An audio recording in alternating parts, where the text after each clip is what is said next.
I'd thought I was long past the possibility of having children. Sometimes it got me down and made me feel that I'd done something wrong. At least Zachariah, my husband, had his work at the temple. But in a culture where success, status, fulfillment depended on having children, there was little for me. That was until Zachariah came home from the temple that day, literally struck dumb. Eventually, we found a way to communicate, and he told me what had happened to him, that he'd seen an angel who had told him that I would bear him a son, who was to be called John. Not just that, but our John would be a special child.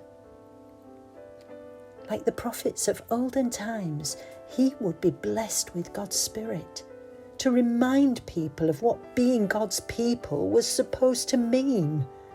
No wonder Zachariah was speechless. It was hard enough to believe it myself, until the unbelievable happened. But I wasn't the only woman in Israel with an unexpected pregnancy. My little cousin Mary came to visit about 3 months before the birth. She'd just found out she was expecting too. When Mary arrived, John wriggled and squirmed inside me just at the sound of her voice. He knew somehow what I would only understand later. Her baby was even more special than mine.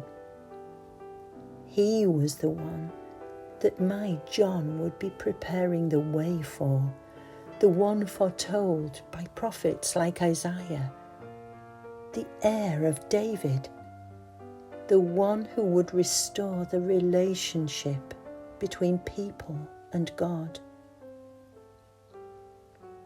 When John arrived, Zachariah found his voice again in praising God.